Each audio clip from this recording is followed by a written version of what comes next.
বন্ধুরা, welcome back to my channel baby world of সুভান। আজকের ভিডিওতে তোমাদের প্রিয় সুভানের ডেইলি রুটিন শেয়ার করব।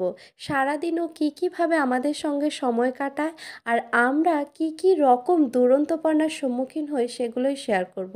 কী খাবার ওকে খাইয়ে থাকি সে বিষয়ে বিস্তারিত।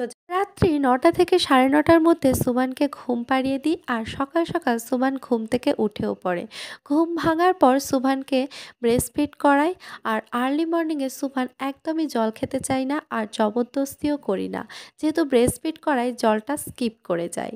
আমার বাবু সুভানের সকালটা আমি মিষ্টি দিয়েই শুরু করি, যাতে সারা দিনটা ওর খুব মিষ্টিভাবেই কাটে। সুভানকে আমি আর্লি মর্নিংয়ে ডেটস দিচ্ছি, টুকরো করে নিচ্ছি।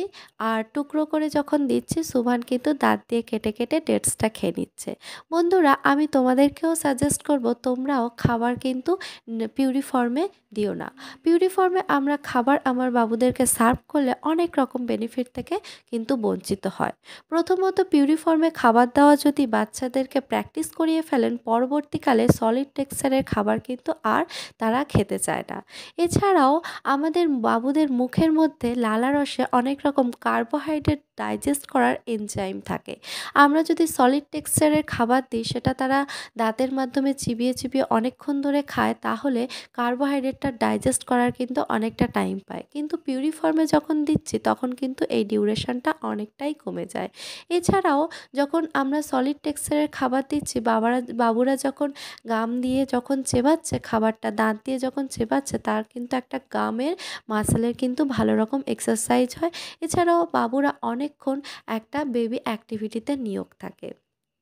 তো বন্ধুরা, তোমরাও কিন্তু সলিড টেক্সচারের খাবারই তোমার বাবুদেরকে সার্ভ করো। সুভান ওর আপুদের সঙ্গে খেলা করতে ব্যস্ত, আর এই সুযোগে আমি সুভানের ব্রেকফাস্টটা রেডি করে নিই। ব্রেকফাস্টে মেনলি ভারী জাতীয় খাবার দেওয়ার চেষ্টা করি। প্রতিদিনই প্রায় গমের আটার রুটিটা সার্ভ করি, আর গমের আটার রুটির সঙ্গে আজকে ব্যানানা দিয়েছি। ও খেলাধুলা করতে করতে অন্যমনস্ক হয়ে কিন্তু ওর ব্রেকফাস্টটা করতে থাকে। আর ওর ব্রেকফাস্টটা করানোর পরেই আমি কিন্তু বেলা 11টা থেকে 11:30টার মধ্যে ও স্নানটা সেরে ফেলি। স্নানের আগে আমি ওর একটা বডি অয়েল মাসাজ করি, মেনলি এডি অয়েলটা ইউজ করি। আর সপ্তাহে 2-3 দিন আমি মিল্কটা ওর সারা শরীরে ভালোভাবে মাসাজ করে তারপরে ওর স্নানটা করিয়ে ফেলি। সুভান কিন্তু কোনো সিজনেই স্নান করা নিয়ে আমার সঙ্গে কোনো রকম জেদাজেদি করে না। ও স্নান করতে কিন্তু খুব ভালোবাসে। স্নান করার সময় কিন্তু ও খুব এনজয়ও করে, আর সময়টা আমিও কিন্তু খুব উপভোগ করি। উইন্টার সিজনে ওকে স্নান করানো নিয়ে আমার কিন্তু কোনো রকম সমস্যা হয়নি। স্নান করানোর পরেই সুভান খুব কান্নাকাটি শুরু করে দেয় মাম্মাম খাওয়ার জন্য। আমিও ওকে ব্রেস্ট ফিড করিয়ে তারপরে কিন্তু ও একটা লং ডিউরেশনে নেয়। আর এই সুযোগে আমি সুভানের লাঞ্চটা রেডি করে নিই। লাঞ্চে মেনলি আমি বিভিন্ন রকমের সবজি দিয়ে থাকি, আর সবজির সঙ্গে আমি মাছ মাংস ডিম যে কোনো একটা আইটেম দিই। প্রতিদিনই আমি সুভানকে সবজি খাওয়ানোর প্র্যাকটিস করছি, যাতে পরবর্তীকালে ও কোনো রকম সবজি খেতে অপ্রস্তুত না হয়। মায়েরা প্রায়ই এই সমস্যাটায় সাফার করি যে আমাদের বাচ্চারা একদমই শাকসবজি খেতে চায় না। তাই বন্ধুরা, তোমাদেরকে আমি সাজেস্ট করব তোমরা তোমাদের বাচ্চাদেরকেও ছোট থেকে বিভিন্ন রকম ভেজিটেবলের টেস্ট করাও। স্ন্যাক্সে আমি যে কোনো একটা ফ্রুটসের আইটেম সুভানকে খাইয়ে থাকি। আজকে বাপি মার্কেট থেকে তরমুজ এনেছিল বাড়িতে অ্যাভেলেবেল, তাই ফার্স্ট টাইম ওকে তরমুজটা সার্ভ করব। তরমুজের টেস্টটা সুভান একদমই পছন্দ করছে না। যখন প্রথম ওকে দিয়েছি, ওর মুখের যে এক্সপ্রেশনটা জাস্ট অসাম। ও কোনোভাবেই তরমুজটা খেতে চাইছে না। আমি অনেক জোর করেও ও কিন্তু খেতে চাই। তো মুখের মধ্যে একটু জোর করে তরমুজটা স্কুইজ করে দিয়েছি, যাতে একটু পরিমাণেও ওর তরমুজের জলটা গিয়ে ও মিষ্টির স্বাদটা বুঝেও যদি খায়। তো দেখলাম না, ও কোনোভাবেই কিন্তু তরমুজটা খেতে চাইছে না। এরপরে সুভানকে আমি ফ্রি ছেড়ে দিই, ও নিজের মতো টাইম স্পেন্ড করে। তারপরে ঠিক বেলা 1টা থেকে 1:30টার মধ্যে আমি ওর লাঞ্চটা কিন্তু কমপ্লিট করে নিই। ওকে আমি কোনোদিনই খাবার খাওয়ানো নিয়ে কোনো রকম প্রেশার ক্রিয়েট করি না, জবরদস্তি করে ওকে কোনো রকম খাবার কিন্তু খাওয়াই না।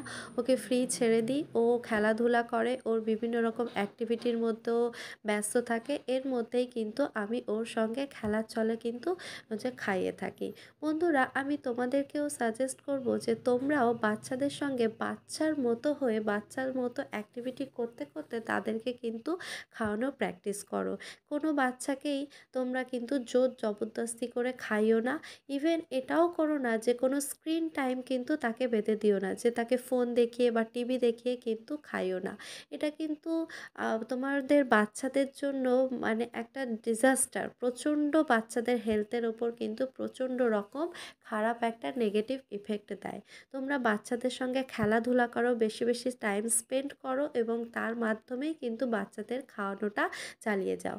আর হ্যাঁ বন্ধুরা, আমি দেখেছি অনেক মায়েরাই একঘেয়েমি ডেইলি রুটিনে একই খাবার বাচ্চাদেরকে খাইয়ে যায়। আচ্ছা মায়েরা, তোমরা ভাবো তো তোমাদের সঙ্গে যদি প্রতিদিন একই খাবার তোমাদেরকে দেওয়া হয় তোমরা কি খেতে পারবে? তাহলে একটা বাচ্চাকেও তোমরা যদি সেম খাবার, সেম রেসিপি, সেম যে টেস্ট প্রতিদিন তাকে খাওয়াতে থাকো, তাহলে কি বাচ্চার মুখে স্বাদ লাগে? আমি বলবো মায়েরা, তোমরা বাচ্চাদেরকে প্রতিনিয়ত নতুন নতুন টেস্ট করাও, তাদের সঙ্গে যে বেবি অ্যাক্টিভিটির মাধ্যমে তাদেরকে খাওয়া, সেটা কিন্তু তোমাদের বাচ্চার হেলথের জন্য প্রচণ্ড হেল্পফুল হবে। এই ব্রেস্ট ফিড করিয়ে দিই, ওর একটা শর্ট টাইমের জন্য ন্যাপ নেয়, তারপরেই ঘুম ভাঙার পর দেখুন বন্ধুরা, ওর আব্বুর সাথে কর্মরত হয়ে গেছে। ওর আব্বু তো কিছু কাজ করছিল, কাজ তো করতেই দিল না, সমস্ত কিছু লণ্ডভণ্ড করে দিল। তো যাই হোক, ওর আব্বু এখন ওর সঙ্গে কোয়ালিটি টাইম স্পেন্ড করছে। বন্ধুরা, তোমাদেরকেও বলবো যে বাচ্চারা যতই বিরক্ত করুক, কখনো কিন্তু বিরক্ত বোধটা বাচ্চার ওপরে প্রকাশ করো না। তারা যাই করুক তাদের কিন্তু আগ্রহটা বাড়িয়ে দিও। হ্যাঁ অবশ্যই সাবধানে রাখবে সমস্ত কিছু। জায়গায় আমি সুভানের সন্ধ্যা স্ন্যাক্সটা রেডি করে নেব। আজকে খাবো চিড়ের পায়েস, তার জন্য প্রথমেই চিড়েটাকে ভালোভাবে ওয়াশ করে নেব আর দুধটাকে গ্যাসে ফুটতে বসিয়ে দেবো। এদিকে কাজু কিশমিশ আর খেজুরটাকে পেস্ট করে নেব। এরপরেই ফুটন্ত দুধের মধ্যে চিড়েটা দিয়ে দেবো আর আগে থেকেই পেস্ট করা কাজু কিশমিশ খেজুরের পেস্টটা দিয়ে দেব। আর স্বাদের জন্য আমি এখানে খেজুরের গুড় ব্যবহার করব। খেজুরের গুড়টা এদিকে আয়রন রিচও আছে, আর স্বাদ মতো লবণ দিয়ে ফুটে গেলেই চিড়ের পায়েসটা রেডি হয়ে যাবে। পায়েস তো রেডি করলাম, কিন্তু খাওয়ানো হয়েছে দুষ্কর। সে কি চিৎকার, কোনোভাবেই খাওয়ানো সম্ভব হচ্ছে না। এই শুনে আমার বাপি এসে হাজির, আর নানু ভাইকে দেখে সে কি খুশি। নানু ভাইয়ের কোলে উঠে কত ড্রামা, কত নটাঙ্কি। এই করতে করতে কখন যে আমি পায়েস শেষ করে ফেলেছি সেটা সুভান কিন্তু টেরই পায়নি। তারপরেই নানু ভাইয়ের সঙ্গে খেলা স্টার্ট। দেখুন এখন করছে হাঁটি হাঁটি পা পা, দুটো জুটি মিলে। এরপরে নানু ভাই নিয়ে যাবে বাইরে ঘুরতে, আর এই সুযোগে আমি সুভানের ডিনারটা রেডি করে নেব। আমি মেনলি সুভানকে ডিনারে খিচুড়ি দিয়ে থাকি, মুগ ডালের খিচুড়িটাই বেশিরভাগ দিয়ে থাকি। মুসুর ডালটা রাত্রিবেলা ডাইজেস্ট হতে একটু প্রবলেমেটিক হয়, সেই জন্য আমি মুগ ডালটাই ইউজ করি, আর সঙ্গে কিছু ভেজিটেবল তো থাকেই। এইভাবেই আমি সুভানের সারাদিনের খাবারের প্রিপারেশান তৈরি করি। আর এইভাবেই সুমান আমাদের সঙ্গে আনন্দে মেতে সারা দিনটা কাটিয়ে থাকে। সারাদিন আনন্দে উৎফুল্লে যেমন নিজেও থাকে, বাড়ির সমস্ত মেম্বারকেও মাতিয়ে রাখে। আর বন্ধুরা, তোমরাও এইভাবে আমার সুভানকে আশীর্বাদ করো যাতে সারাটা জীবন এরকমভাবেই আনন্দে হাসি খেলে মজায় ও বড় হয়ে ওঠে। আর হ্যাঁ বন্ধুরা, আমার ভিডিওটা যদি তোমাদের কোনোভাবেই হেল্পফুল হয়ে থাকে, তোমাদের একটুও সাহায্য হয়ে থাকে, অবশ্যই একটা লাইক করে দেবে। আর এরকম কিছু ইউজফুল ভিডিও, ইউজফুল টিপস যদি তোমরা আরও কিছু শুনতে চাও, আমার চ্যানেলটাকে অবশ্যই সাবস্ক্রাইব করে দেবে। তো বন্ধুরা, প্লিজ আমাকে সাপোর্ট করো। এভাবেই তোমরা আমাকে সাপোর্ট করলে আমি এগিয়ে যাব। Good bye.